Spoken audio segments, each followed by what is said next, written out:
teams. So he's certainly a favorite. Well, Edward, we thank you so much for joining us on Married to the Game.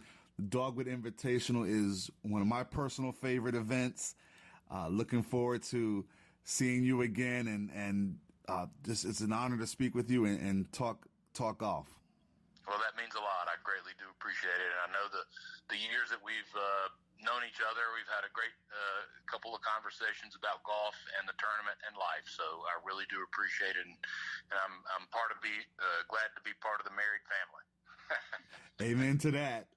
All right. So we're on the same page that golf is a work in progress. It is, because you got to be real quiet, and I'm not a quiet person. But you got to be quiet at tennis tournaments too, not like how we're playing in the park. Are you serious? Absolutely. You can't go to Wimbledon making a whole bunch of noise. You can't be at the U.S. Open screaming and carrying on. Yeah, I'm still in the novice chair.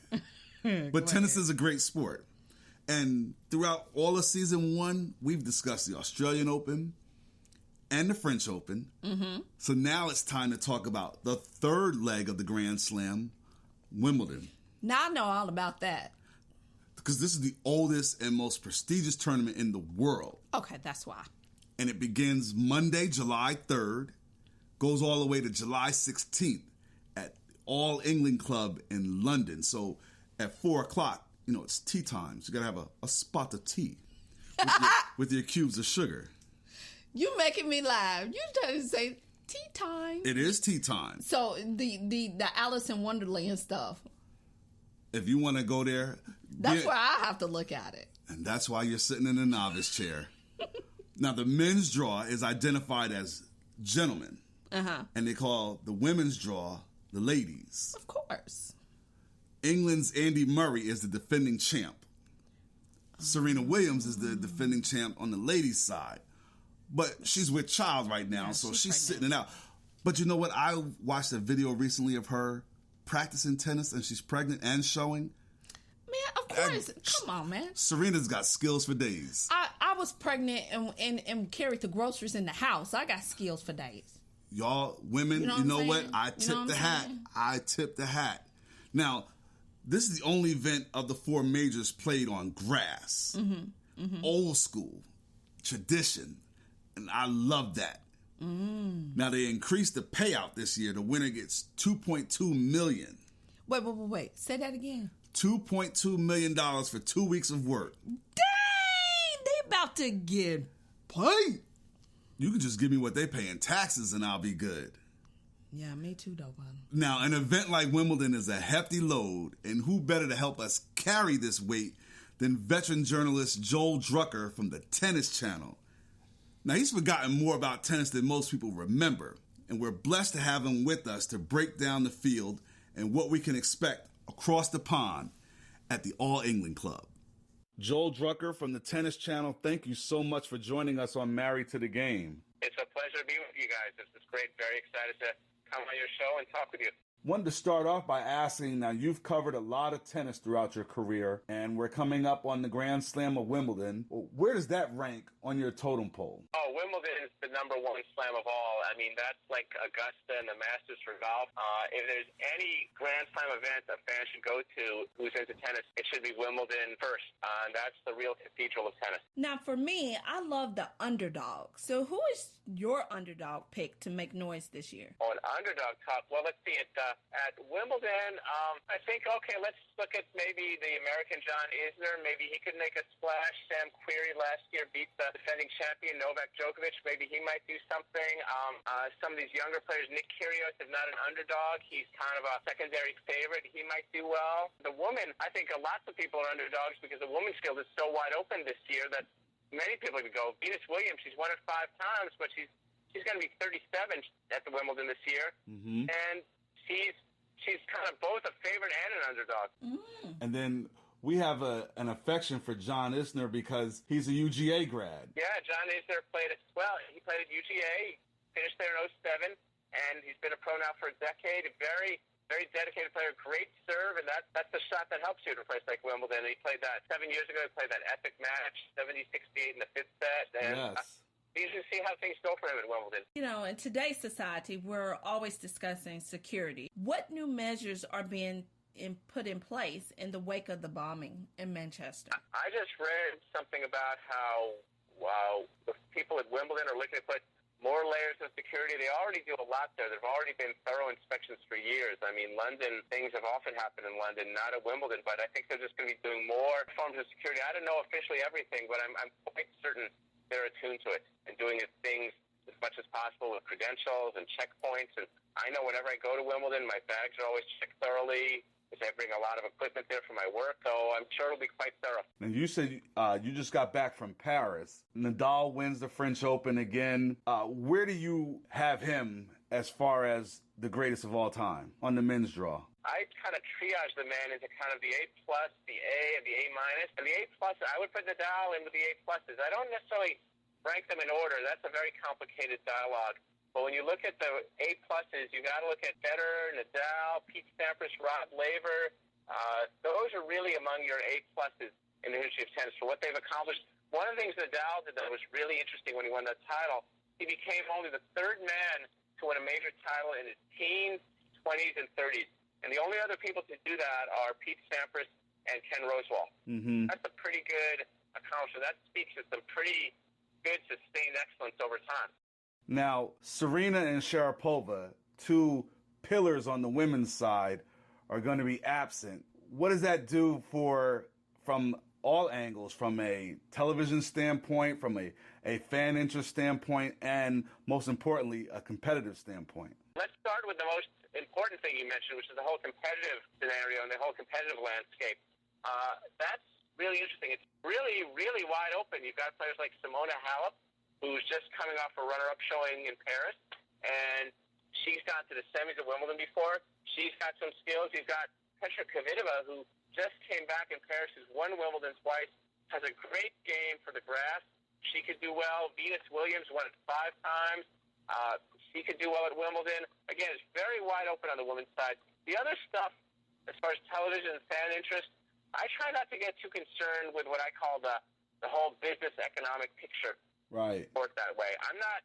I mean, my job is to engage with the game.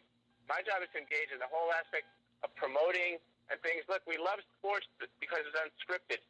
So I'm not going to do these things like when you see a World Series and people wonder, oh, how's it going to be for baseball with teams from small markets in the World Series instead of from New York or L.A. I don't like that kind of thing. I don't like getting into that stuff. I'm not gonna lose any sleep over that. Right. None of my business. I'll leave that to other people. And then, got to get your expert analysis to continue on who you got in the men and who you got for the women. Well, look, you want to pick? You want me to make the last time I made a pick was in November, and I'm still paying the price for that. So I would say that the favorite is probably Roger Federer on the men's side. He's won it 7 times. Wow. Well, this year his game is meant for grass. I'm not going to say he's going to win it, but he's probably the favorite. The woman, I think, is much more wide open. I don't think anyone could say there's a single favorite on the women's side, that there's one player. I have no idea. I really have no idea who's going to win the women's tournament. Well, and I'll get you out of here on this one. Your book, Don't Bet on It, came out earlier this year. Go ahead and plug it and talk about it. The book, Don't Bet on It, is a portrait memoir of my late wife and our marriage. And it has a tennis subplot. There's aspects of tennis in it. But it's really about our marriage and the connection we had around humor. And she had a disease called lupus our entire time together, and about living with a disease like that, and the last week of her life. So it's kind of a collage memoir. It's about 80 pages, not too long, but I'm very excited about it. Joel, we thank you so much for your great insight and joining us on Married to the Game. Thank you so much. A pleasure. It was really great being with you guys. Thank you so much.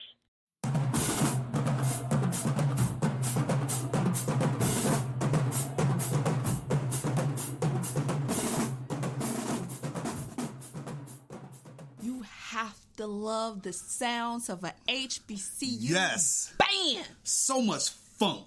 What? So much soul. What? So much pageantry. What? Yeah. That's what I'm talking about. And we're weeks away from football season, but we're still focused on HBCU life. I just want to put on my big high top hat and then put on my dancer attire with my boots, and then my what you call that thing that they do, and then I just with walk the drum majors. Okay, Now see, I want to be out. See, you, the casual fan, just likes the marching band aspect of HBCU. That's all I like. The game and the band is what it's all about. It's about the band. Well, we love HBCU life. Yes. Love HBCU culture. Yes. The Atlanta HBCU Alumni Alliance recently gathered at Piedmont Park in Midtown Atlanta for their 10th annual 5K run walk. They held it down. You know what I'm saying? That's a decade of dominance. It was, it was great. HBCU grads, alumni galore all around. Alumni chapters from all over hooked up in this athletic competition. Beautiful. And they raised money for scholarships. Greek life was on point. Yes. And with you on your little health kick, it's improved the quality of health of the participants. Yes. Then, of course, it's bragging rights. All day. That add into it. UAPB was there. By the way, UAPB was there. Shout out. Golden Liners. What's up? Now, preliminary totals, according to the ATL HBCU Alumni Alliance, they raised $150,000 in scholarships. Wow. That's awesome. We're so happy about that. The top 3 registrants, Spelman, FAMU, Clark Atlanta University. That's love. Now, Raymond Green of Lithonia and Latoya Stevens of Noonan, they got first place in the men's and women's division. That's what's up. Then there's Nathan Skipper of Ellenwood and Bathsheba Rim of Atlanta. They won the Masters men's and women's division. Great time meeting folks. Yes. Good time connecting and networking. Then they had one of my all-time favorite artists, Kenton Jones. The Morehouse man. Yes. And he mentioned his wife is a Spelman grad. So they got that whole AUC connection. You know how I be doing the gotta stay saved all over the, 285. You gotta do it then. You know what I'm saying? They be trained, yeah. I feel you. We got some great sound from everybody that was out there. Check it out. My name is Dan Ford. I'm president of the Atlanta HBCU Alumni Alliance, and I'm here in Piedmont Park at the end of our 10th anniversary HBCU Run Walk, where we raise money for kids in Metro Atlanta who are attending HBCUs, as well as promote healthy lifestyles and have a health fair as well. And just happy to be with my partner, Mark Dorville. I'm an Aggie through and through. So it must be something special for me to be rolling with this rattler right here from Florida A&M. That's a MEAC, real Clash of the Titans right there. So Dan hasn't told you that he's always wanted to be a rattler. So that's why he's trying to stick around me and see if any of my charm can rub off of him. Spoken like a true snake. But my name is Mark Dorville. I am the HBCU Alumni Alliance race director. I've been doing it for the past 10 years, and it's just a fantastic event. It's a testament of how all of us can get together to do something greater. We raise scholarship dollars for students that are looking to go to historically black colleges and universities. We do it through a myriad of different means, primarily through registration, sponsorship, and donations. So every little bit counts. We think this is the most successful year that we've had in terms of just the participation, camaraderie, great funding that we've raised. So we want to continue to keep growing the race. And if you are out here today, thank you for your support, and we hope to see you again next year because it's only going to get bigger and better. Man, a decade strong into this, that's not easy. No. But you've grown and you've learned with each passing year. Absolutely. We started off with about 250 people. Now we've got thousands. And, it's, again, the teamwork and the partnership that happens throughout this entire process. Dan and I planned throughout the year for this, but, there's hundreds of volunteers, now and throughout the years that have really come together to make this event as special as it is. We're kind of the front people, but there's so many other people behind the scene that actually, really help put this event together. Dan, this organization in itself does so much good, and it's doing good for people you haven't even met yet. People 20 years down the line who may be recipients of scholarships and may not otherwise have a chance to go to school can go to school. What does that mean, man? At the base of what we're all about, it's about transforming lives, not only from the standpoint of giving people opportunity